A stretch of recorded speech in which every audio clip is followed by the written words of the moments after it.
Okay, boys and girls, this episode is brought to you by Prize Picks. So simple. Go to the App Store, download Prize Picks. You pick more or less on your favorite players in the NBA, NHL, UFC. Right now, the NFL is going on. For a chance to win 100 times your money, it's available in states like Texas, California, and 30 more, plus Canada. It's a great time to play because if you use code TIMBO, Prize Picks will give you $50 in lineups when you play your first $5 lineup. NFL season is here. Code TIMBO, Prize Picks. Okay, boys and girls, we're back again. We got a great one for you. We got a special one for you today. Joe Diesel Riggs, he called in sick. He's puking. But we got Drakkar Close filling in. Let's get that posture up. Let's grab a refreshment of our choice. Let's get serious. Today's guest is Mark Kerr, the Smashing Machine, former NCAA champion, 4-time ADCC world champion, and just a badass dude. Badass dude. So, dude, great to have you. Last time we saw you, I think, was probably 7-8 years ago. Yeah. And now you walk in the doors today and you look a good 20 years younger. Oh, thank you, man. Thank you. This has been one of these surprising journeys that you never think you go. Like for where I was 7-8 years ago, I was like, okay. And then there's this little rattling of the cage, like, no, dude, like, what are you doing? And a buddy of mine said this. He goes, you forgot who you were. You're Mark fucking Kerr, right? Mm-hmm. And I was like, oh shit, yeah. My standards are way higher than that. My just one of those things, like we're talking about comfort, right? Like comfort just being this numbed out, so life is good. Dude, well, it's crazy too, because when you get as many concussions as you probably have had, yeah, you get all these concussions, and then like symptoms of concussions are low testosterone, mood swings, all this stuff. So to see you rolling here today, how healthy you are, what you been doing? Oh man, so testosterone was a huge one. I had no idea. Mm-hmm. So I think when I went and got it tested, it was like 82. Holy crap. It's like it's like I'm not a human being. Prepubescent child. It is that. Yeah. Because I had no idea. I had a friend that kept asking me, hey, let's go out. And I'm like, nah, I'm just going to go home. And so finally he's like, hey, you need to go get this tested. And a friend of mine was a cardiologist. He brought me in. He's like, test me. And then second he gets back, he calls me up. He's like, okay, I understand why you are where you are. Because it's a huge part of just drive and a huge part of vitality and all these other things. So once that got kind of balanced out, everything else just started kind of stacking on top of it. Hell yes. Got a whole new motivation. And now, like, are you eating clean and sleeping decent now? So that's another thing. My sleep's back in sync, which is taking forever. I get disrupted a little bit, but, like I can actually this has never happened before. I can lay down. Within 10, 15 minutes, I'm asleep. Zonking. Yeah, which is never. I was restless, irritable, discontent, had this, agitation where I'd lay down, anxiety would kick in, my head would start talking to me, and, I'd get up, and, it's like I was afraid to go to sleep because I had anxiety about not sleeping. Mm-hmm. So all that stuff has just settled down, and it's filtered out in my life to where it's like, for the first time in my life, like having this genuine feeling of like, I'm okay. That's good. That's awesome. Yeah, because a lot of it's based on this too. Like a lot of what drove me as a fighter and as a competitor was I was never enough. Mm-hmm. You won championships, well, that's not enough. Mm-hmm. Because that was my measure. That was like how I measured me. Mm-hmm. And it's like, it's what I'm doing. It's not who I am. Yeah, right? That's completely different narrative, right? Yeah, for sure. And I see a lot of fighters that it's a hard hurdle to get over.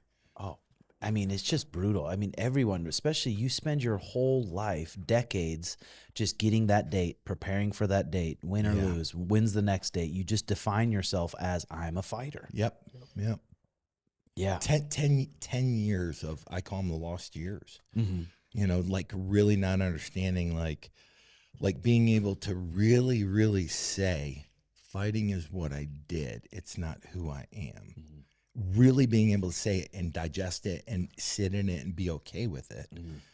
Yeah. You know, it's crazy. Oh. So I just watched the movie yesterday or 2 days ago. Got me fired up. It was so badass. I couldn't believe it. I couldn't believe how good of a job they did. I'm usually fight movies. I'm like, God, this is brutally. This is so bad. But this movie, they did such a great job. Oh man, you know what? It's just one of those same thing. I was like, oh man, you know, thinking like, because I've seen so many fight movies and going, oh, they butchered it. Like I can't even, because as a fighter, it's difficult to sit through and watch fight scenes that are just so, oh, that's terrible. Like, oh my God, what are they thinking? and they got it. They got enough of it to where you're telling the story, but it's not about fighting. It's just happened to be what's happening at the time, right? Because it's really a story about life. It's about life and difficulties and adversities and, you know, all the shit that it throws at you. And how did it end up coming about? Like, when is the first you heard about, like, hey, they potentially want to make a movie about you? Like, I wonder if The Rock somehow stumbled upon your documentary. He did. He actually did. So he watched it.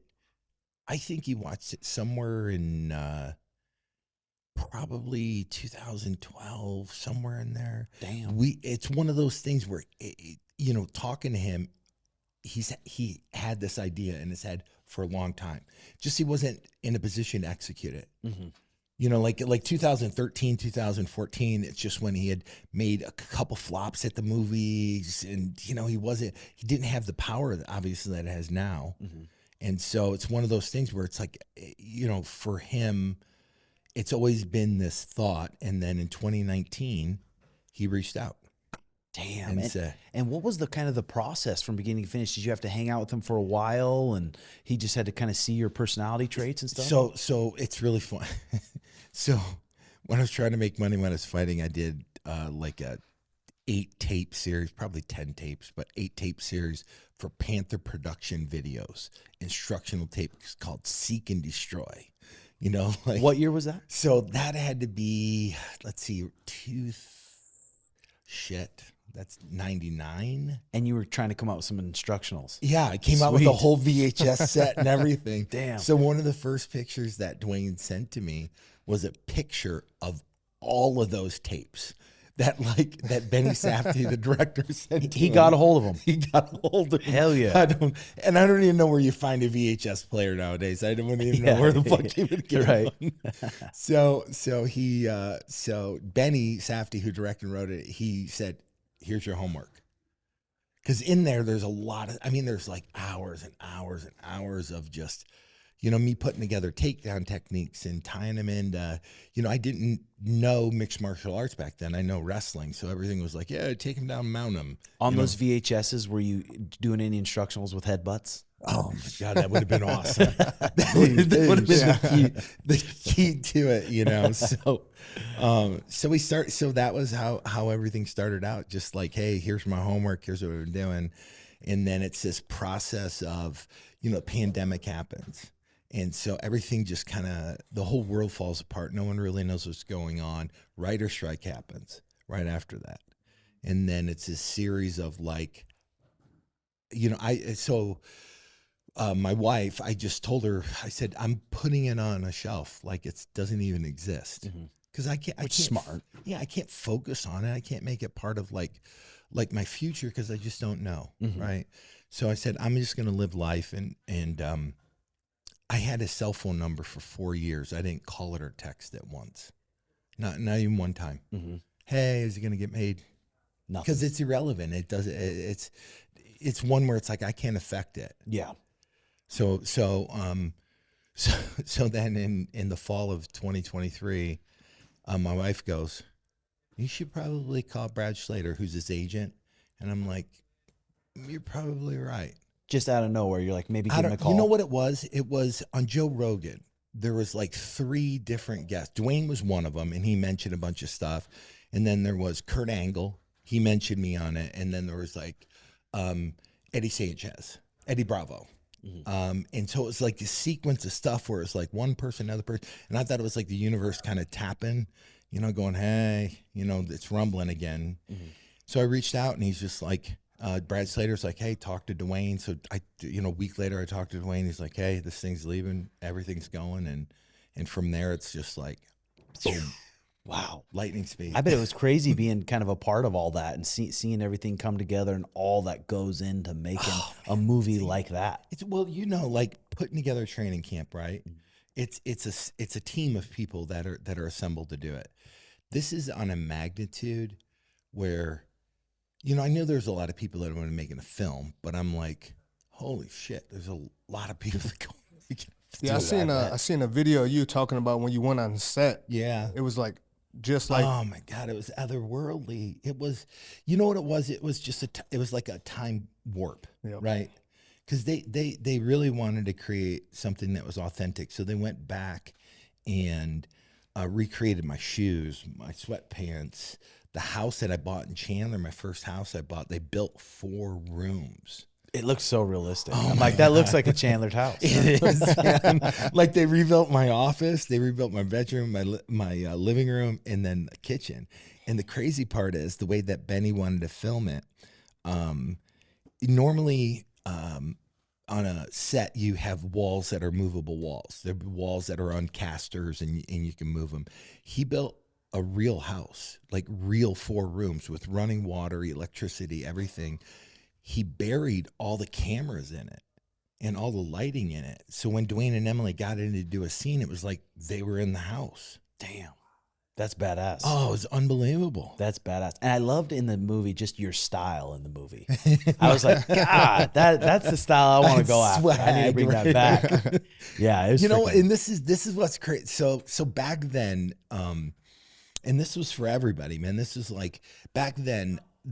Like when I first watched UFC, it looked like half the guys they scraped off bar stools, and the other half were fighters of some type, right? So when I'm watching it, and I'm like, this is something, I just don't know what it is, right? And then when I got an opportunity to participate in it, my whole idea behind it is that I want to be a professional, right? I don't want to be viewed as anything other. So I got to dress like a professional. I got to show up like a professional, on time, point, noon, I'm here, and then speak like a professional and train like a professional and show up in a fight like a professional, because I wanted to be paid like a professional. I wanted to get paid for what I was doing. Yeah, and I wonder if a lot of that came from wrestling in the NCAAs and coming from that background. Like, I want to be a pro. I know how to train like a pro. Yep. I'm going to be a pro. Yep. I mean, it's one where after I won an NCAA championship, I did a 4-year Olympic cycle. So 92, the Olympics were in Barcelona, and 96, they were in Atlanta, Georgia. So that 4 years, it's like another level of commitment, another level of training, another level of like I'm dialed in. Yeah, I mean, because there's no other way to go about it, man. You need to be able to reach a level that nobody else around you is at. And even at the Java House just now, you hit a little slide by high crotch on me. I was like, damn, he still got it. He still fucking got it. So back in the day, who came to you about making this documentary? How did the documentary come about? Man. That was a guy that I went to Syracuse University.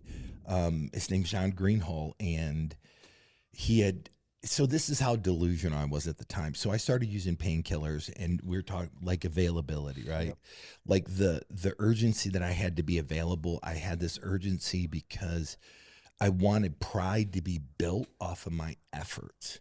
Like I wanted to be such an integral part of that there's no way that they can't pay me max dollar, right? So so availability was one thing that I got to be available. They asked me to fight, I'm available. Asked me to fight, I'm available. Didn't matter what was going on, what I needed to rehab, what I needed to do. I wanted to be available. So part of that shortcut for me was like, okay, I need to train today, but this is tore up, and I'm just going to take this, and I'm just going to do this, and understanding there's not a shortcut. there's not, especially that way. Mm-hmm. And so it just turned into this process of I was so delusional in the moment that I didn't think anybody around me knew that I was on narcotics, right? That I was on painkillers.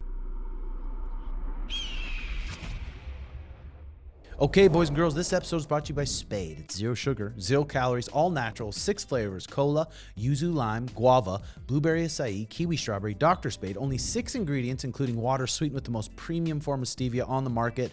No bitter aftertaste. It's caffeine-free, dye-free, added electrolytes for a hydration benefit, just as healthy as a sparkling water and just as flavorful as a traditional soda. And for our listeners, there's an Amazon link in the description, TIMBO Spade 10 for a clean 10% off. Back to the program. And you didn't know anybody at the time that was addicted to opioids? You never even really heard of that? The internet wasn't I tell my son, I go, the internet wasn't the internet. Yeah. I couldn't get onto a chat room and start chatting it up. Was the doctor just prescribing you? There was part of that, and then it turned into where it just wasn't enough. And I ended up finding this cat out in California that would go down to Mexico, and he'd pull a drug at the time called Nubane, and morphine and some other I mean, he was just a drug dealer. Yep. Now, did it back up any of your turds? Oh my God, man. Like a motherfucker. Like straight up, like none of this Play. stuff, I didn't know. Yeah. Like I didn't know. So you just were feeling good for a week straight, maybe not pooped for a week straight, and then and then letting it out. Man. Yeah, because recently I tore my Achilles and I did it for a week straight. The thing where it numbs the nerves wore off, and I started hammering the painkillers. Yeah. Nerve block. Yeah. And a turd the size of your head needed to come out. And I had to perform pretty much surgery on myself to get it out. Yeah. Did you do that I've a done lot? the same. I've done multiple the same. times. Yeah, multiple times. Yeah. I mean, it's hard because even Jakar, what do you said you had 9 surgeries? 9 surgeries, yeah. 9 surgeries. I try not to take them because Yeah. I told you that last one. I couldn't even walk up the stairs, and my wife had to take me outside to spray me down because I was being lazy. I didn't want to go take a shower. Yeah. And I'm out there just crying, like, for no reason, just because those pills were making me feeling like that. And it's brutal. I mean, it's just, it's one of those where, surgeries sometimes are unavoidable, Yep. Unavoidable. But, the whole process of that, for me, I call it like you see in a lot of the movies and shit that have been done around the opiate epidemic. It's like phantom pain. Like, oh shit, I'm in pain. I need something. And it's like, no, I'm just uncomfortable. Yeah. Like pain is like grab an ice pick, shove it through your thigh. That's in pain. Mm-hmm. Because I'm feeling uncomfortable. That ain't pain. And really kind of marijuana herb back then was pretty frowned on, right? Oh, incredible. So you'd never really hit the herbs? No. And part of that, inside the wrestling community, there was a whole band of wrestlers that understood the value of it and understood what it was doing and helping in their body. Mm-hmm. So there was a bunch of guys that I knew that smoked. It just never fit me. Mm-hmm. Because I got too paranoid and I'd want to sit in a closet by myself. Yeah, and just eat your Doritos by yourself. just be by myself. When was the first time you fucking injected her into a vein? And I bet that felt good. Man, you know what? It was closer to the Grand Prix, where all of this started to come in unglued. It was prior to the Volchanchen fight. A friend of mine's like, this is how, not a friend, dope dealers like, no, this is what you do. And it was like, cause there's an inherent like fear of sticking something in a vein. Yes. It's like, hell yeah. And so I was well beyond, any kind of shame or guilt that it would create. I just want a relief. Yeah. And so it was like, this is how you do it. And I was like, in the second that I'm like, fuck me, man. Wow. Fuck me. Like, it was like being in the hospital. They had a little button for morphine, and morphine, oof. It's like. Because what was it? You broke it. How did you get it into like shootable form? So I started getting out of California. A guy would go down to Tijuana and I'd get him a shopping list. Mm-hmm. He'd go down, he'd package it up, and I'd wire transfer money. It was fucked up. And then the first time, like the first week, getting completely off of it, what was that like? Brutal. That was brutal. Like after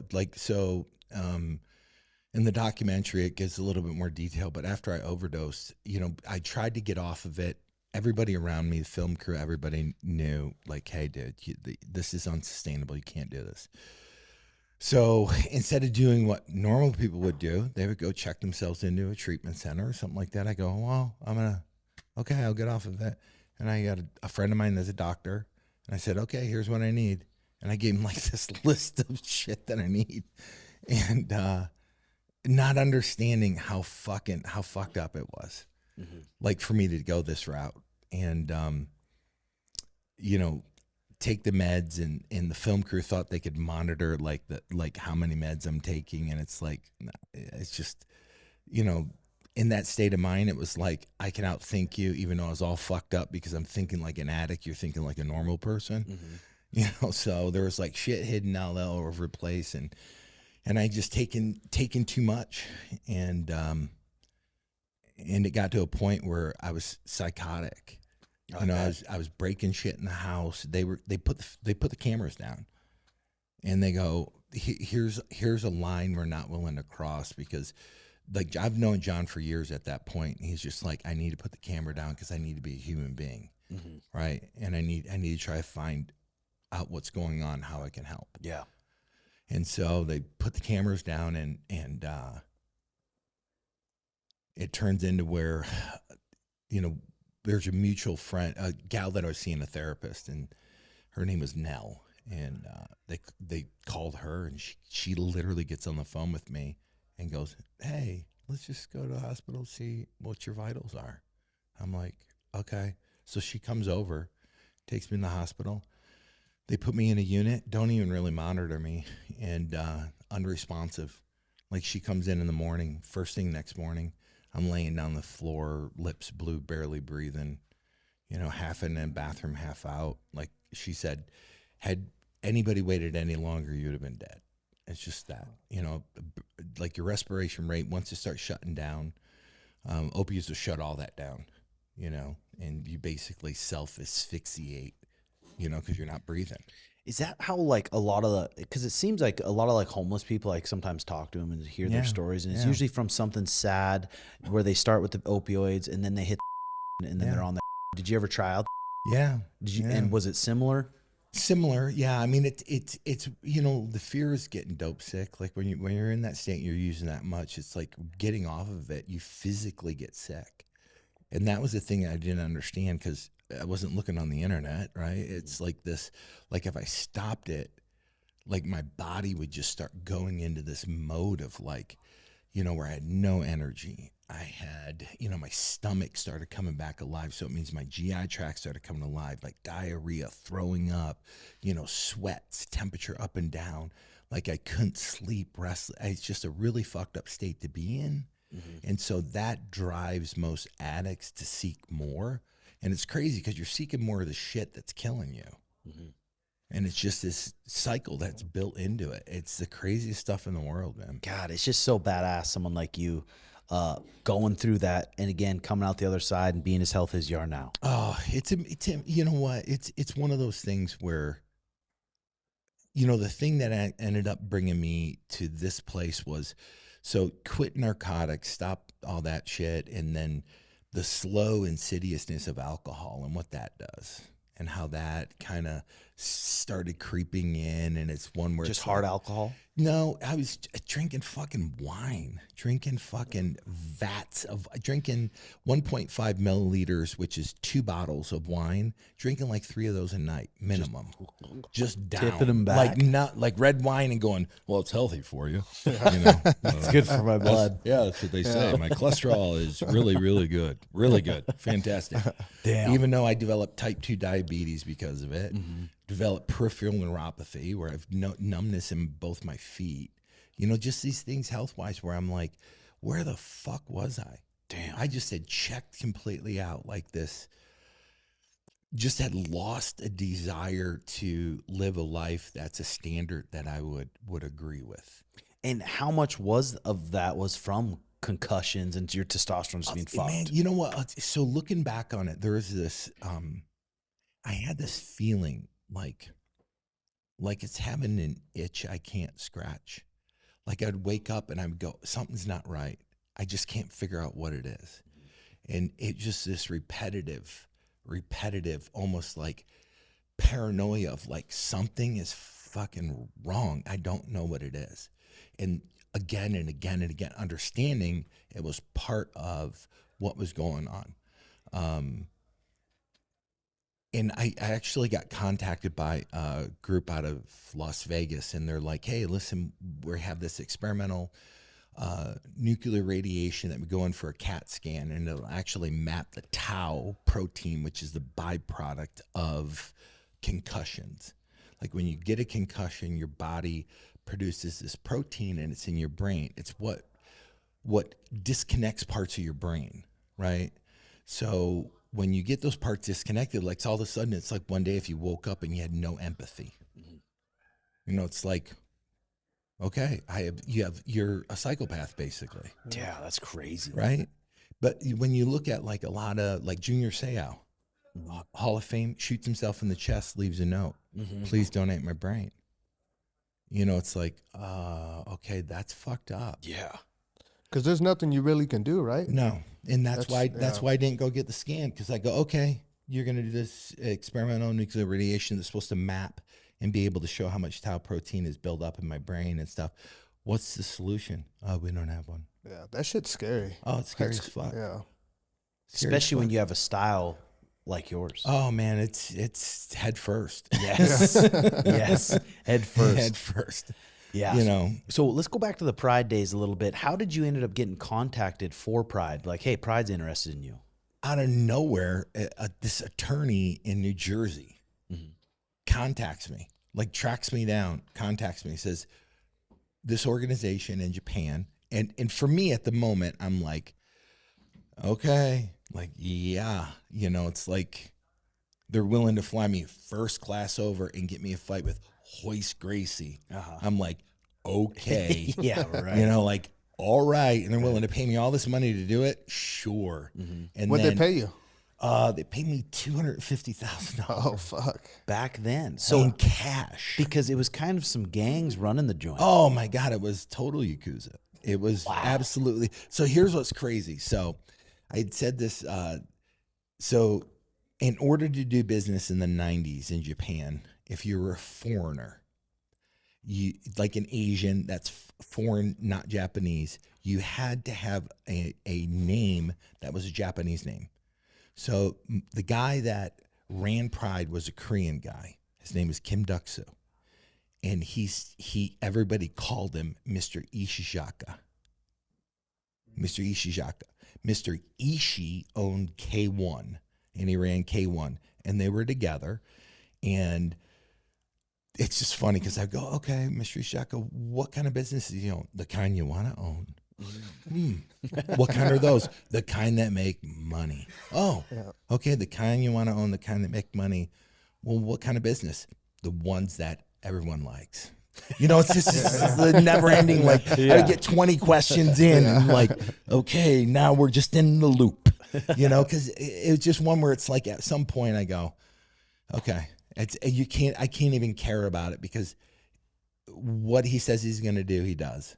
And he pays you and pays you in cash and all the other variables. So Pride 1, 2, 3, 4 were under the banner KRS. So the attorney hit you up, Hit me offered up. you the money. You're like, yeah, right. Yep. But then when did it come real? But then I get a travel agent contacts me and says, okay, we arrange your first class flight to San Francisco, and an interpreter will meet you there, and you'll board your plane to Japan.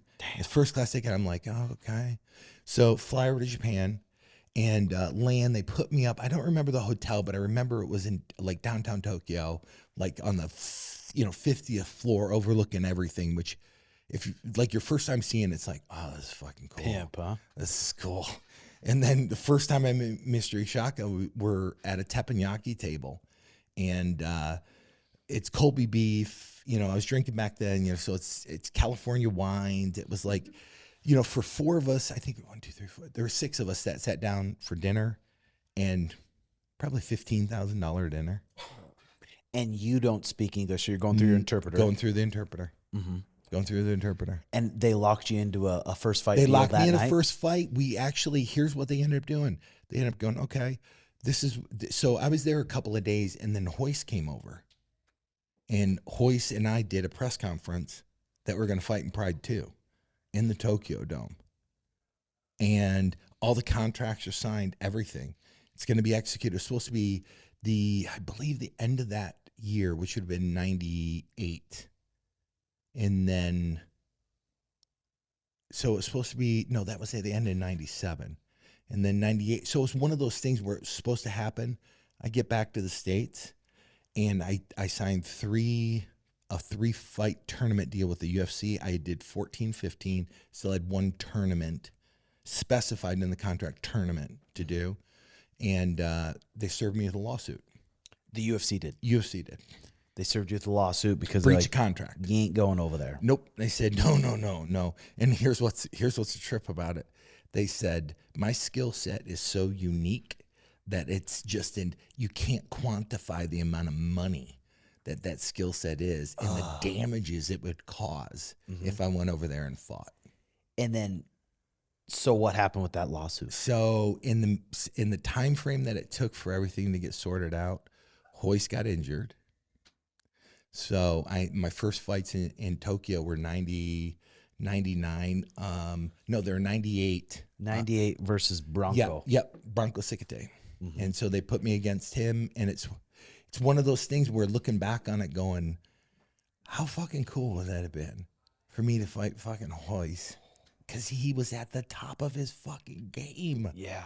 Top of his game. And you probably would have battered him. Oh, I would have battered him, but here's the crazy part is he could take it. Yeah. He just But a few headbutts. Yeah. Full guard. Full guard. Yeah. It loosens things up just a bit. Just a tiny bit. How'd you get the money back? So they ended up still honoring the contract, and I got the money back. So I didn't know any better. Yeah. Like going through customs, I'm watching movies to get my information. Yeah.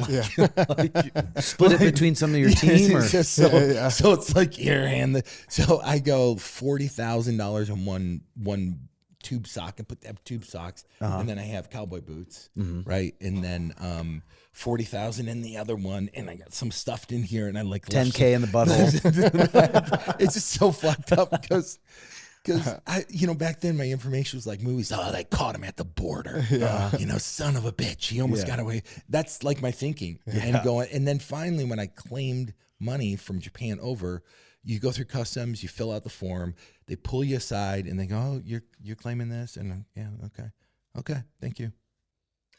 So it was that easy? Yeah, they don't strip search you and count it and do it's a body cavity scan. No, they want to send that to the IRS, so the IRS. Okay, see, I had the same mentality, like you got to hide it or something. Yeah. So I didn't know that. Crazy. Yeah. So you right after your fight, you'd go to a hotel room and they'd just have the money sitting out on the bed. Next morning, head up to the hotel room. Yep. And they had just stacks of cheddar. So the crazy part is you could specify what you want to be paid in. You can be paid in pounds, you can be paid in dollars, you can be paid in francs. It's in your contract. You literally go up the next day and sit down, and it was a hotel suite, and it was always the next room, adjacent room, was a bunch of Japanese guys in black suits smoking, all of them. And you had the handler who would take your contract, spin it around, go, this is it. This is what you're going to get paid. You'd sign off on it. You'd take the money out, count it. You'd sign a receipt for money, go about your way. Just a little bag. No, it's the first time I took a pillowcase. That's your pillowcase. I'm like, fuck it. Because I go, like, what? Like, literally, they hand me a stack of cash. It's like, yeah, you're supposed to hold it. What if I'm supposed to what? Like put it in your shirt, and just walk, and they're like looking at me because none of them speak English, And I'm like, I go, hang on a second, and like walk over to the bed. I'm take pillowcase out. Yeah, thank you. So that Pride was paying way more than UFC. Oh my God, they were paying so much more, way more. So that lawsuit, I ended up settling it for the remaining amount of the contract, which was $25,000. And you're settled. And you're out. Out. Wow. Yeah. So then how did negotiate? I mean, I saw it in the movie a little bit. It was hard with the translators and was stuff. So brutal. negotiating for your next fights and your next fights, you were trying to negotiate more. Here's what's crazy. So they end up going, and after Pride 4, there was like this lull where there wasn't a bunch of fights. I fought Hugo Duarte in the Tokyo Dome and Pride 4. And going forward, they switched it from KRS to Dream Stage, which it continued to be for a long time. They put real like executives in place, not Mr. Xhaka and his crew, because they knew they were onto something. They knew they were onto something. And so they had a big meeting in California, and Saki Kabara was this guy's name who took over. Saki Kabara came over, and we negotiated for like 2 days on trying to get something hammered out. Here's what I wanted. I said, the one thing every fighter needs is fucking stability. That's it. Mm-hmm. Yep. So I can't fight check to fight check to fight check. It just doesn't work. So I said, I need a salary, monthly. Mm-hmm. And they go, okay, what do you need? I go, $25,000. They go, that's too much. I'm like, too much for who, right? It's what I need. You asked me what I need. I just told you, right? $25,000 plus your plus every fight. time I fought, you get a fight bonus, you get appearance bonus, and then you get a win bonus on top of that. So, and then I even went one step further. I go, all right, I'm going to do an A list of fighters and a B list. I fight anybody on the A list. You can't pay me less than this. Which was? For my appearance, which was $100,000 plus a fight bonus, which is usually double that. Mm-hmm. And so, I mean, back then this is like absurd. Like nobody was getting paid. That's some serious cheddar. Oh my God! Even now, even now it would be great pay. Yeah, I mean, most fighters aren't making that. No, and you know, that's kind of one of those topics where it's like it's really difficult for me because, you know, I understand it's a business, you know, I understand, but there's certain standards that I would believe that everybody would come to an agreement with, of like, you know, this is your product. And in order to make a good product, you need to have these thresholds and like minimums in place, you know? It's just hard because all us fighters just like, all right, someone else will do it. Yeah. Someone else will do it. That's the hard part. Even thinking in my head, like years and years and years ago, like when they were trying to unionize, right? And understanding like, oh my God, man, if you had every fighter on a card drop out, you'd have 50 fighters go, okay. Yep. Someone like you though, back in the day, it's not like you were easily replaceable. It's almost too bad. You didn't have anyone negotiating for you, just you. Just me. Damn. Just me. And I was way over my head. And you didn't know how to negotiate. No, I was way over my head. Yeah. Man. I could, looking back on it going, fuck, I left so much money on the table. Yeah, I bet. Like so much money. Cause like every fighter has X amount of fights in him. He doesn't have one more or one less. I don't know what that number was. Nobody does. You know, you can get in the ring and it could be your last fight. You don't know. Right? So it's this variable of like, okay, if that's the case, every time I get in the ring, I have to make as much as I possibly can because that might be the last trip. Yep. Right? So I got to have everything lined up where that's going to be maximum dollar for what's going on at the time. And it doesn't always happen. Yeah. You know, it doesn't always happen. So what was some of the after parties like in Pride? Was it just the clubs? Oh my God, I was going down to Roppongi. And you're just the man back then. You know what I tell my son, I go, okay, this will give you perspective.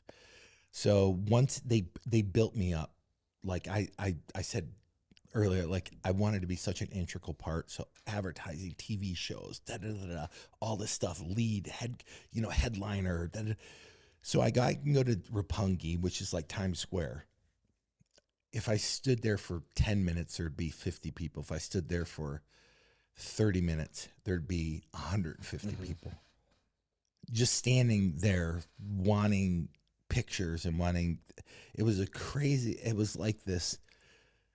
like a godlike feeling. Yeah, you're just this huge character. So the after parties, would you go pretty hard? Oh, I go really hard. And then what time would you go? Oh my We'd God. stay up all night. Oh my God. Like my best story is like, I don't know how deep I want to go with this. Oh, But, it does. but literally it's like, so Pride fights are Sunday night.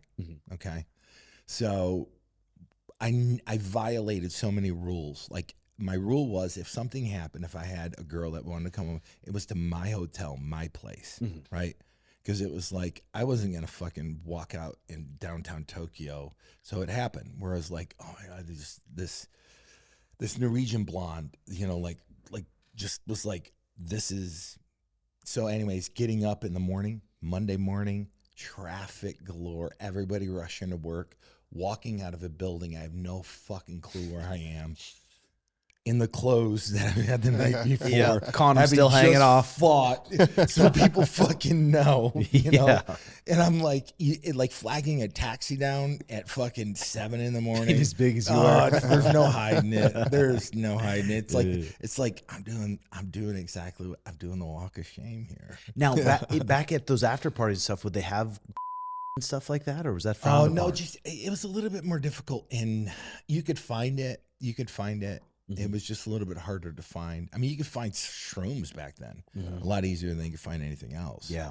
You know. And we were talking before the show a little bit, the nicotine, and you used to hit the Copenhagen hard. Oh my and God, hard.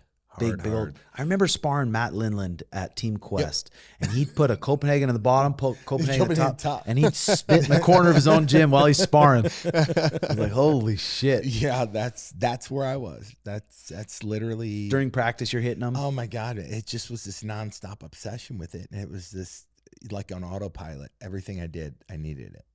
And so literally going and getting hypnotized, I'm like, yeah, okay, whatever, I'll go. Who called you? Who was like, hey, you should try this hypnotist? Oh boy, man, I forget where it came from.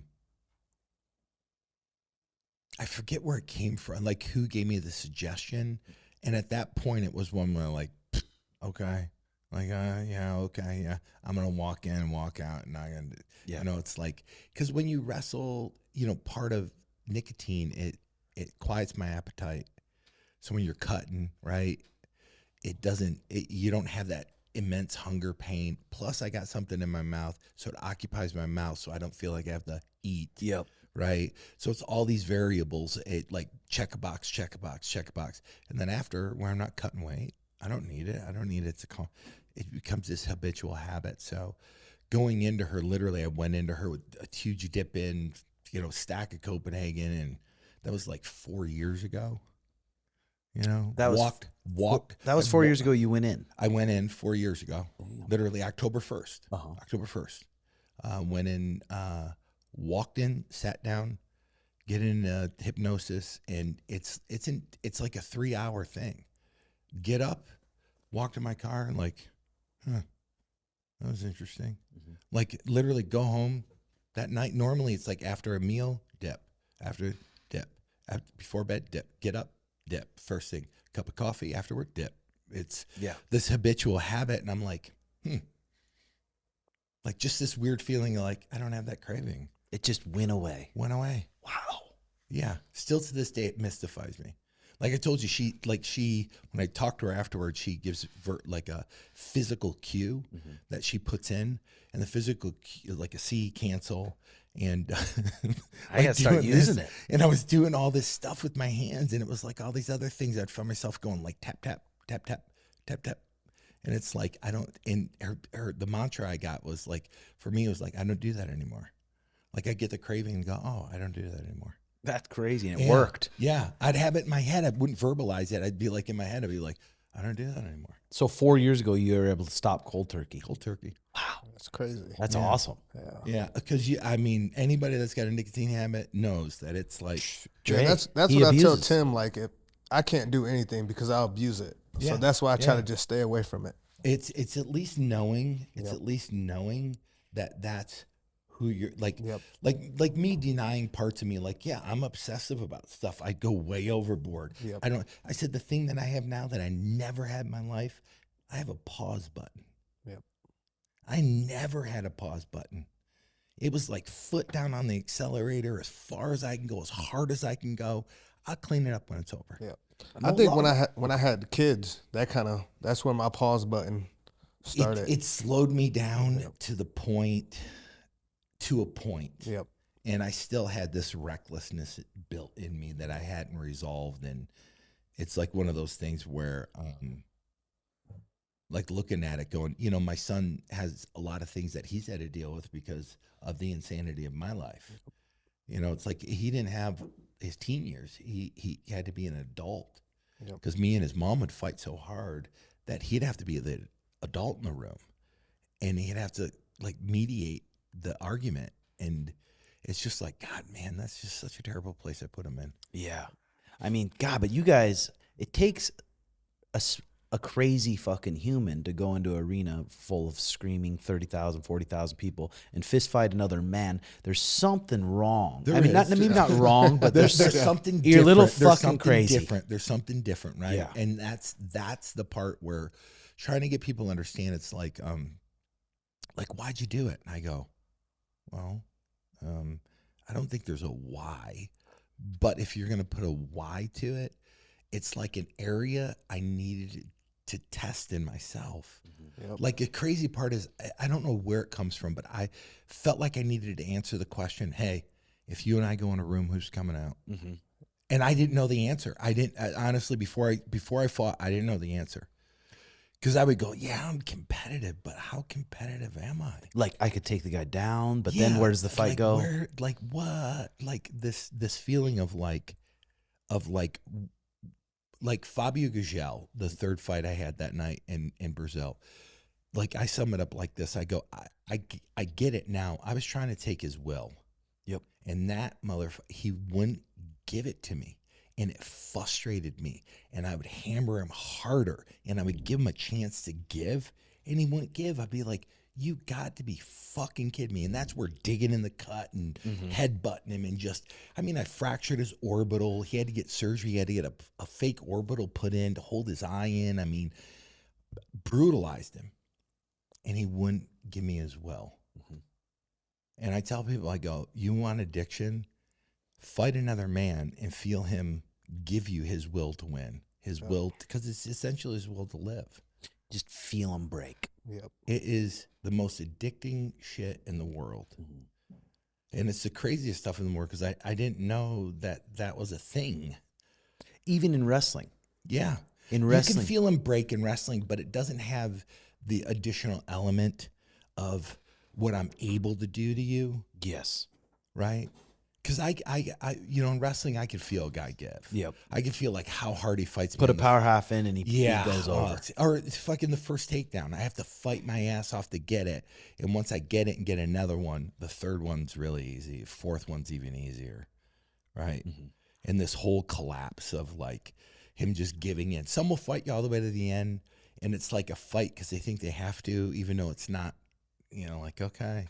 You know, there's other guys where you feel them dig in and you're like, motherfucker, this is like next level shit, right? And you see it like, you know, when I watch fights now, it's like I can see that little transition of when a guy just gives that in. Yeah. And even someone like fucking Merab, dude. Merab, who can go pedal to the metal for 25 minutes. It's not even a thought in this guy's mind, which in 90% of fighters' minds, it's in the back of their mind getting tired and fatiguing and just getting tired. Him, it doesn't cross his mind. And he shows up to practice late. He doesn't, he's just a freak, I think. I was talking about this, like, you know, part of 25 years ago when I was doing functional training and heart rate training, nobody knew what the fuck it was. Nobody. But it was like the gateway to understand how to get to that level is heart rate training. So a trainer I had in California, he would run me through hour-long circuit. He'd do a speed circuit, strength circuit, and an endurance circuit. And I'd be able to bump my heart rate up to 190, 195 beats a minute and pull out, actively recovering, doing another exercise, 30 beats. Damn. And that's like next level shit. Back then it was next level shit because it didn't have the jarring effect of all the rounds of sparring or wrestling on it. Like that has a toll. And when you guys were you and Mark were training or Boss was training you, how many times a week would you guys spar? So back then it was a lot more frequent. It was Three times a week. We would. I mean, it was just one where I had to force the issue of, hey, we got to have a better mix, because it's just one where it's like spar. Like Boss was great because Boss always had like everything in combo. So you didn't do, so if you did, you know, a 1-2, it was a 1-2 followed by an elbow, followed by a knee, followed by a kick. You know, it was like this whole sequence of stuff that everything he did was it. So a lot of that was that built-in reaction, like throwing it, boom, boom, boom, boom, boom. And it's just how he functioned. Like, he was a great trainer. Like almost a curriculum of his own. Yeah, 100%. It's just, he developed, he's just so unique. He's probably, like, in sparring with him, he's the most accurate striker, you know, for a big guy, right? Like, just accurate. And then his combination of stuff was just like baked into his DNA. Like, if you threw a couple punches, he's automatically, you knew you were going to get kicked or kneed. Or if you threw a kick, you know, you were going to get punched, and then kneed, then elbowed, and then kicked again. You know, he would function in sequences of, like, you know, minimum 4s, but it'd be 4s to 8. Yeah, he was kind of ahead of his time. Oh, way ahead of his time. So what kind of future plans you got now? You know, so part of it is you know, finding out ways that I could give back part of the lessons I've learned, right? So that's, you know, it's through speaking, you know, through speaking engagements, it's through engaging like this, you know, because the message goes out. Yep. You know, it goes out. You know, getting people to, you know, really, like, my whole goal is to get people to understand that they're not in this fucking thing alone. Like, my whole thing now is connection, connecting with another human being, and having this emotional honesty, emotional integrity to just be you. Hell yeah. And I really appreciate that conversation we had in New Jersey. I That helped a lot, man. Jakar, I mean, it's a big deal. And you know, for somebody that's young, coming up and understanding that, like, stuff is great. Like, acquiring, getting stuff, having stuff is great. But at the end of the day, it's unfulfilling. Yep. Hell yeah. Yep. It just is, man. The thing that has meant the most to me in my life, and I've come to appreciate this, is connecting with another human, being real with another human being, having a real conversation where you touch things in me and I touch things in you, right? And it's just one of those where it's like, that is powerful. Yep. Yeah, that's one thing I'm thankful, not only for this podcast, but being able to coach all our soldiers. Oh my gosh, man. It's the best. I can't even imagine at the end of the day, like, when you sit down and really digest what you've accomplished in the privileges, and it's interesting to me, because you have to be a certain level of person to draw that in, right? Yeah. Because it's just one where it's like, it's one of those critical parts. Like, the thing that meant the most to me is a mentor and a trainer, because the thing they had is they had unwavering belief. And I said, at the point where I was drowning the most, that lifeline of belief is the thing I hung on to, right? Hell like, yeah. somebody's belief, like Boss Rutan's belief in me. Yeah. Right? It's the shit when I was going through the shit where I could hang on to that, man, and know that I could build off of that. Yeah. Because all this other shit's going on in my head and going, you know, well, fuck, he believes in me. Yep. You know, and it's that feeling of, like, it's a special person that's able to give that to somebody else, you know, because it has to be genuine. It can't be disingenuous, right? Yeah, I mean, that's one thing for sure, that you have to trust that your trainer is going to be honest. You have to trust that they're going to be honest with you, and sometimes it fucking hurts. Oh, sometimes it hurts brutal. Yeah. but you know, that sometimes, you know, you need to be treated like an adult and stood up like an adult, you know, and, like, hey, held accountable like an adult. You know, it's like, you're just not doing what you're supposed to be doing. Yeah. You know, and that that accountability is the thing that helps build little character things and little responsibility things. For me, it did. Hell yes. And now we got your non-alcoholic beer on the market. Man. So this is great, man. It's a great partnership for me. The local Arizona company, Sweet. Drink Rhinestone, and it's like a citrus Hefeweizen. The whole entire philosophy and model, like, the philosophy of it is brilliant. It's like, I still want to go hard, but I don't have to go hard in the ways that I used to. Still shotgun those puppies. You can still shotgun it, absolutely. Yep, and not get fucked up. Yeah, the guy, his name's Dustin Johnson, and he's brilliant as far as bringing something to a space that needs it. And it's one where it's just like the awkwardness of going out, like a group of people that I don't know very well, right? And you're sitting down having dinner, and the waitress comes over, and she's like, "Oh, what are you drinking?" "Oh, I have a double vodka." And you get to you like, "Do you have any non-alcoholic beer?" Yeah. And then it raises questions of like, "Why are you not drinking, bro?" Yeah. It's like, oh, like personal choice. Yeah. Like I'm really fucking bad when I do drink. It creates this whole thing. It's like, hey, I'll just have a rhinestone. Yeah. Fucking money. Yeah. And I taste it. It's super tasty too. Isn't it great, man? Hell yeah. Yeah. So that's awesome. I'm telling you what, I don't know if it's a competitor for your coffee though. No. So let's hit some of these fast questions here. Who's your toughest opponent? Volchanchin.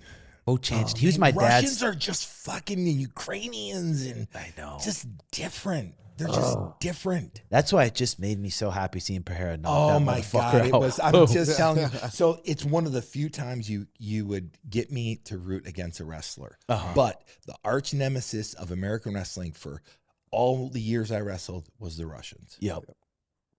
So I have a bias built in. Anybody that can beat a Russian, I'm good. And what a performance by Pereira to have the nutsack to say, "I'm going to come out and put the pressure on this motherfucker. I don't care about 25 minutes." Yeah, he didn't fight off his back foot this time. So part of that whole thing was like watching him the first time and going, God, man, hesitate. Because like I said, coming in, like Stryker has that advantage, man, where if they get on it and get after it and get in a flow state, those first 2 rounds, oh my God, they can knock him out or inflict damage, man, where it changes the later rounds. Yes. But if they don't do it, gosh, even like Trevor Whitman, when Corey Sandhagen was fighting Merab, he just would say, it's so easy to say, you got to pressure him, you got to pressure him, you got to pressure him. Yeah, but when I pressure him, he changes level and he fucking penetrates in the shot. So it's easier said than done. But if you can get him going back, I mean, you're going to be in good shape. Yeah. But Merab does that little fake, and he just does that front leg scoop. And runs it into, he literally does that front leg scoop, right? Because it's the nearest thing. He just changes the levels and reach out. Your leg's right there. Yep. And then once you sprawl, you pull him in. As they sprawl, it pulls you in. It pulls you in, yes. right? Because he's balanced, and it pulls you in, and then he switches his head over, because it's that front leg scoop. So he switches his head over, and then he runs you. Yep. And if you could be balanced, because you'll eventually run into the cage, but then he's got you, because then he starts walking and locking your hips up, and all of a sudden you can't sprawl because he's got your hips locked. Yeah, he has good timing. And now, Great like timing. before he'd sit on those singles against like Peter Yan, Jose Aldo, he'd sit on those singles and let those guys have good single leg defense. Now he's going single leg, high crotch to the double and locking his hands. Single, high crotch, double, locking his hands. Once he gets his hands locked, Forget it. his fucking grip is so strong. Forget it. And again, we talked about like just, there's these little, there's a strategy there. There's a way to beat him. It's going to be a riddle that's going to be really hard to solve, because there's no fear of gassing. Yeah. And if you have no fear of gassing, guess what? Oh, it changes the whole narrative, because guess what, man? And I said this, like when I was wrestling, we would watch the Russians, and the Russians could flurry again and again. They could flurry beyond what most Americans were conditioned to take. So it'd be this flurry, defend, flurry, defend, flurry, defend, flurry, and you're out of gas. So bunch of mistakes, takedown. And you'd watch it, go back and watch it going, their technique's almost identical to ours. What's the difference? These ability to attack, and just like you have no cardiovascular defense against the third, fourth, fifth attack. Yeah. And Suge's been getting a lot of flack for it, but he's like, if there's anybody who could beat that guy, he's like, I could.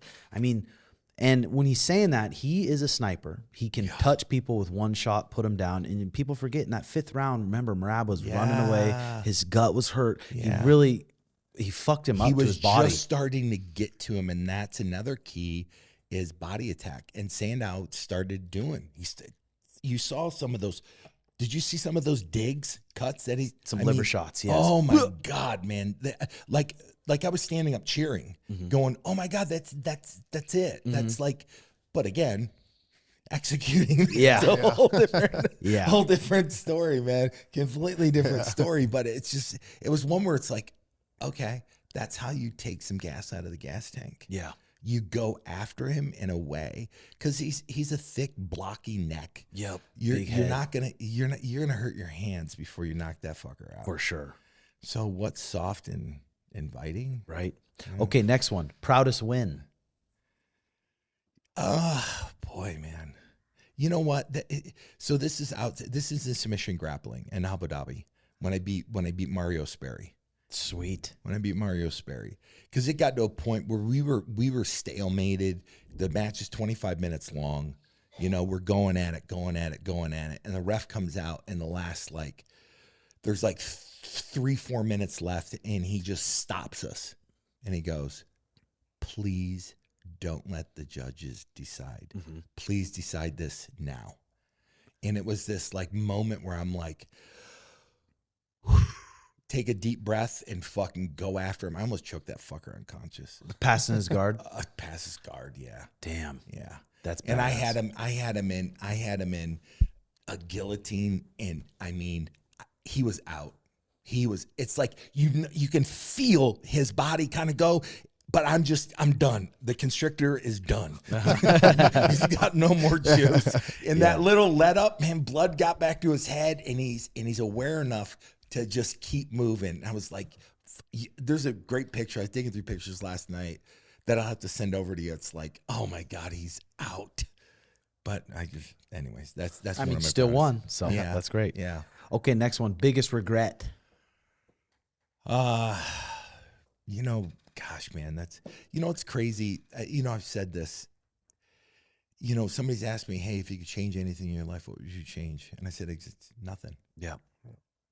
Because it's taken every fucked up face plant, every good experience, bad experience, every loss that I've had, every win I've had to get me to where I am now. And I'm in a good place. It's fucking awesome. It's Tim, and I said this, it's like I'm in a place where, I don't need anything. I don't feel like I need to chase something or get something to feel whole. Yeah. Yeah, that's awesome. And I bet just even sitting down watching that movie, I bet it was like, what the fuck? This is crazy. It was out of this world. Fuck. First time seeing it's like out of this. First time I ever saw it was in California, and it was like back in January, and Benny Safdie wanted to see if he was on the right track, so he wanted my opinion of everything, and so I hadn't seen Dwayne with my mannerisms, speech patterns, all this different stuff, and so I go out there with my brother, and so there's Benny Safdie, myself, and my brother in a small little movie theater watch it, crying. There's spots where I'm like, it hits me like, oh my God. Oh, I can't imagine. So we get up, and the lights come on, and I'm hugging Benny and my brother, and I look out of the corner of my eye, and there's Dwayne, and Emily Blunt snuck into the movie theater at the end of it, and we sit down, we have this hour-long conversation, and it was fucking just beautiful. It's fucking crazy awesome. Really next level stuff. Because it's just his experience. Like I could be Bill Gates and I can't buy this experience. Oh yeah. And how did they end up finding Ryan Bader to play? Oh my God. So Benny's brilliant with finding, I call them clumps. So he wanted somebody that's not been to acting school, not an actor, somebody has a fighting background. Because it's going to bring a level of authenticity and genuineness to what's going on, right? And so he does a Zoom call, and he gives Ryan a script, sends him a script. He goes, they're on the Zoom call, and he goes, okay, read it. Ryan's reading it, and Benny goes, okay, when can you be in Vancouver? Yeah. It's just like that. Ryan goes, oh shit, that's my audition. Yeah. Benny's like, yeah, that's your audition. It was coming up. That's awesome. Yeah. Okay, how about this one? One word to describe Pride FC. Dynamic. Man, those fucking days in Pride, there was just nothing like them. They were incredible. And you know what's, so people who are UFC fans, right? And people who are Pride fans, a little bit different fans. Mm-hmm. Oh, for sure. You know, because there's so much more pageantry and like the stuff you have now. Like you can hear entry music for Sean and know Sean's coming in, right? You know, she's coming in. You know, they have entry music for Dana. You know, it's like American Badass, him and Trump. Yeah. So that's what I'm saying. It's like they had that in Japan. Mm-hmm. And so it's one of those where it just had this different vibe, and it was fucking fighters, man. What was your walkout song? So I did a Prodigy, Smack My Bitch. That's a sick one. Yeah. Smack My Bitch? It was Smack My Bitch Up. This is the song. That's pretty badass. Yeah. That's pretty badass. Well, I got one question. Yeah, hit it. Go ahead, Jakar. You in your prime, who would you want to fight now?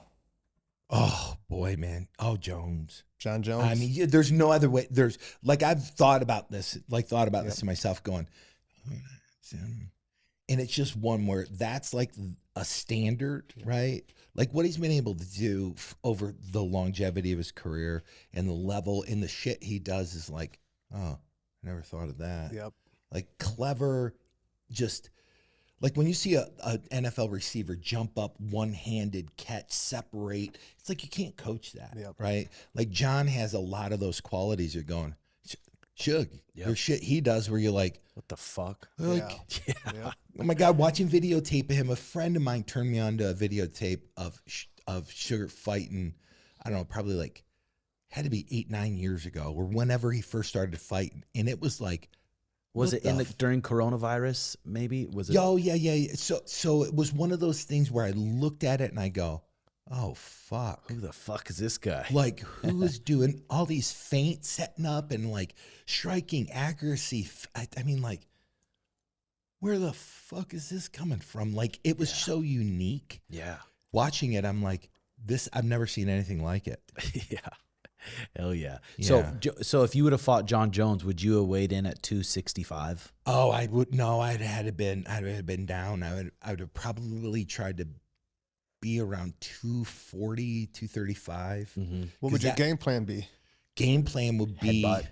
It would be, well, if headbutts are going on, man, it's straight up. It would be like it would be like take him down and break him. Yep. You know, just break him. Yeah. Just it inflict so much damage that it would be like, oh fuck, this ain't worth it. Yeah, for sure. You know, if headbutts weren't available, I couldn't outstrike him. Yeah. I couldn't outstrike him.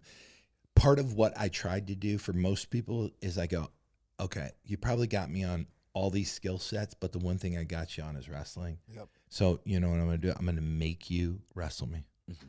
So if I make John wrestle me, I could probably get him down and get him in positions where I could take advantage of that. Wear on him. Yeah. Make him carry your weight a bit. Oh, it's like I told you.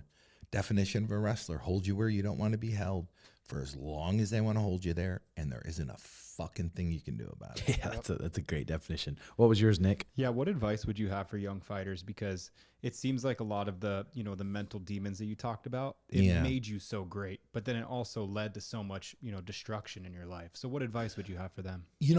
Part of like my understanding now for myself is that, that, like I was saying earlier, that stuff, like getting a championship, like that's going to make me, it's fleeting. It's just a moment, right? The thing that I didn't understand is that the people that I was involved with in my life, my little community I was building, that's the important part, because that's the experience I'm trying to share with everybody around me. And so it's that shared experience which bonds us. And I looked at it like, it's like we're on this mission and, I'm at the head of it, I'm leading, and it's like I can accomplish this. Everyone can feel a little bit of it, right? And understanding I'm sharing this really unique experience with these people in my life, and that's still not going to make me whole. Getting a bunch of money, that's not going to make me whole. Buying a big house on the hill, sure, it's cool shit. I'd rather have that than live in a cardboard box.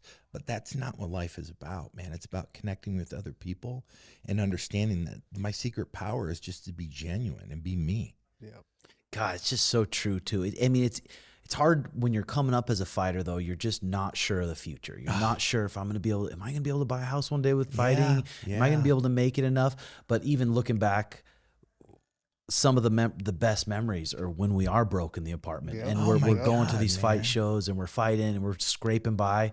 Still, all you got is each other. I missed the come up. Yeah. I missed the come up. Well, we were talking earlier, the danger of being comfortable. Yes. Yes. Because this is the other thing I know. Fighting is just a blip in my life. Yep. I got to live the whole rest of my life, right? And that's that identity crisis of like, oh, shit, like I'm a fighter. You know, it's like, no, fighting's what I did for a living. I'm so much more complex and dynamic than just a fighter. Yeah. That's why you just have so much respect for these guys that were champions. They lose and build them ways back and become champions again. That second time has to be so much sweeter. My God. So much sweeter even than the first. You know, it's funny you even said that because my big deal is like, hey, I don't want to talk to the guy that won a championship. I want to talk to the guy that just got the fucking shit kicked out of him, right? And he finds it somewhere in him to go, all right, let me dust myself off. I'm going to get back up and I'm going to get back after it. Fuck. That's the guy that I want, right? Yeah. Like, where do you find that constitution as a person that you're going to go after this again, even though it just smacked you in the face? And you got money. Yeah. And you got money. And you're sitting there, you got money. And to go get it again, fuck. That's the dude. That's real gangster. That's the dude, man. Yeah, 100%. You know. So, boys, girls, thanks for watching. Make sure you follow Mark on Instagram and follow Drakkar Close also on Instagram. I'll make sure we maybe put it on the screen for them. But dude, thank you so much. That was fucking awesome. This is awesome, man. I appreciate you having me, man. It just makes I love this place, man. By the way, dude, thanks. This is killer. And again, like we had you on TIMBO Sugar Show, I think 7 years ago. Yeah. And see where you're at now is fucking awesome, bro. I appreciate that. I do. So man, thanks for coming in, man. Appreciate Hit that like and subscribe button and comment your thoughts below. Thanks for watching, guys. We'll see you next time. Love y'all. Cheers. Bye-bye. Okay, boys and girls, now take a peek at my confidential show. It comes out every week on patreon.com/Red Hawk Academy, and it gets real juicy. Everyone that's been a part of the confidential crew, they love it, and we got a great crew going on. Patreon.com/Red Hawk Academy. Let's take a peek. So this Elon Musk wants airplanes to become a thing of a past. With SpaceX Starship, the vision is bold. Replace long-haul flights like New York to Sydney, Australia, with a suborbital space travel, cutting the journey from 20 hours to under 60 minutes. What? Using the same rocket tech designed for Mars, this could mean near instant global travel. No jet lag, no borders, almost like teleportation. What? You know what the easiest way to control people is? What? Convenience. That's not a bad. Now, why is that? How is that? Because once it's so fast to get you there and it's what everyone's doing, well, what do you got to fucking give up to do that?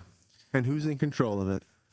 Dude, that would be. Guess what? It's all coming. Well, it's probably like for the richies. For the richies. Well, yeah, the rich. 100K, we're getting to Australia. We don't have to go on a 20-hour flight. We're getting there in 60 minutes. Not only is it ways that we're thinking, but in all things in life, it will be unprecedented. Do you think it'd be a quick 100 bands for something like that? At least up front, probably, right? Well, probably 100 bands because right now, they're going to be able to hold, what, 50 people, maybe? That was my next question, was going to be how many people can one of those things hold? Maybe 50, huh?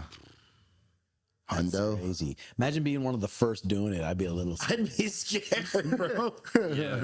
I'd be freaked out. But I was listening to another pod by Elon, and he said these Tesla bots are coming fast. They're coming fast, and they're going to be able to do your household work. And he said they're the baseline one. I don't want it. I probably won't buy the first one. I'll probably buy if it's like third, fourth generation. It's pretty dialed in. 20K only. Fuck that, bro. We're bringing in Terminator. This is Skynet. Come home to that guy, that robot porking your wife. Oh, I feel like now, would you be pissed? Dude, it's got like an auto piston dick and stuff, you know? I wouldn't be pissed. If I was different from using a vibrator, right? It's just a more like modern version, I guess. Exactly. Have you listened to Joe Rogan recently? What'd you say? And just like I've read some articles and shit where like some AI isn't advancing like they want, and then Joe Rogan's talking to people about like how they're probably manipulating us already. Yeah, there was And when is that that happen? AI blackmailed CEO of a company recently. No way. Yeah, so they were planning to shut down this AI. I can send you the link to the video. I was watching it yesterday. I don't remember the name of the company or whatever, but they had it scheduled for 5 p.m. on whatever day. The night before, the AI literally messaged him and said, if you cancel my shutdown essentially scheduled for 5 p.m., then everything will be okay. Otherwise, I'm going to release all this incriminating information showing that you have been unfaithful to your wife, have kids with another woman that she doesn't know about, this blah blah blah blah blah. And it literally blackmailed to kill him eventually. It literally got to the point of threatening to murder him if he shut it down. Okay, so listen to this. I said, did AI blackmail anybody? He said, yes, there are documented cases and research showing that AI has been involved in blackmail type behavior. It depends on how you define AI. Blackmail, below are some examples. Someone using AI. Oh no, so real cases in research. Here's some. Sextortion. Using AI generated images. A tragic case. A teenager was sent a text message with an AI generated nude image of himself along with demands. Pay $3,000 or we'll send this to friends and family. That was used as blackmail. He later died by suicide.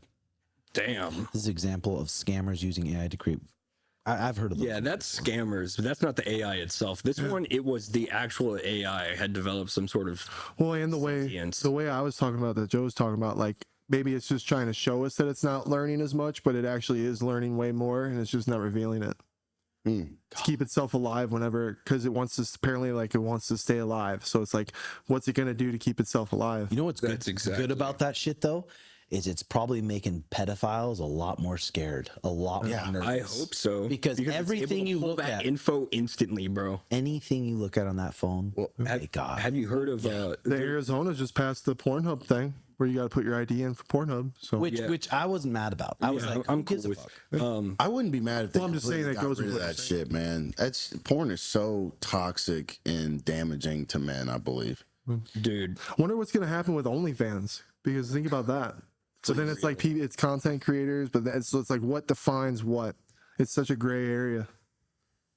In terms of what you mean? Because it's okay, if we're gonna say no to Pornhub, you got to have an ID and shit, then what about the laws on everything else, OnlyFans? You know what I mean? Because if we're gonna protect children, we got to really protect them from OnlyFans too, right? Yeah. So the online adult entertainment market, just digital content, is estimated to be $70.91 billion in 2023, $76 billion in 2024, and projected to surpass $118 billion by 2030. Yeah. So back in, I think it was 2007, the stat was 90% of the internet is porn. I think that was a legitimate number, and we were at 99 for the longest time. I'd say since AI's come out, who knows? Maybe we've bumped it to 98, or maybe we're at 99 point something, because there's a lot of AI fucking porn out there. And what you brought up actually earlier about the pedophiles, and it's so fucking disgusting. And I'm so glad they're able to legally convict people for this. They make child porn with that shit. There's been pedophiles that, thank God, they got arrested, convicted, got 10, 20 years or whatever, for taking pictures of children, just playing at the park or whatever, and giving enough information to that AI where it can generate that child in a way that that person desired. And luckily, the cases I've heard of, the person actually got charged with a crime and is in prison now. So thank God, even though it's not real, we're still able to prosecute those people. Well, the thing is now, I mean, if you're looking at that shit or doing that shit, you're gonna get caught. The AI can just report it. So the AI will know what it is. Yes. Yeah, it's gonna be dude, that's a fucking child. 911, FBI. So that'll be just IP address. We know where he's at. It's crazy how fucked up people can think and the ideas. Because it's I wouldn't have think a normal person. You don't have these thoughts. Bro. Yeah. Well, it's the people that get molested. Yeah. Yep. It's a fucking. Monsters create more monsters. It's a very weird cycle of abuse. I know, and that's when you get time and time again. It's so fucking weird. That's what I'm saying. The right law. We need to establish the right laws. Everyone needs to come together. I mean, when we were in Abu Dhabi, like I said, all these sites you couldn't go on. They were literally blocked. You couldn't go on them. And I was it wasn't that bad. Yeah. It was good. You couldn't. I don't remember if you go on X. I I mean, don't remember if you could go on X or not. yeah, Really? dude. But yeah, because they can have porn on there, I guess. Oh, there's a I know, fuck that's ton of where it's porn like- on X, bro. There's so many porn websites. I wish he'd get rid of that, man. Yeah, the balance between free speech and X is so weird because Elon wants it to be such a free speech platform, so he allows things like that. But then at the same time, Well, Elon's there's horny, certain too. shit that gets taken down and allows you to not exercise your free speech in certain circumstances. It's I know, 'cause then you get fucking weird. Then you get people like Kanye, and I love it. What would we do without Kanye? Like, we need this. Do you remember he was posting straight porn on his shit, dude? Well, God. Yeah, I liked when he was like, "Oh yeah, now that everyone thinks I'm gay, I can say." It's like, bro, what is going on? everyone thought Kanye was gay his whole life. He's actually struggled with that his entire fucking life ever since he was like, well, ever since he sucked his cousin's dick, really. But throughout high school, he's talked about it so much in interviews. Everyone always thought he was gay, and it really fucking bothered him, and it always made him question himself.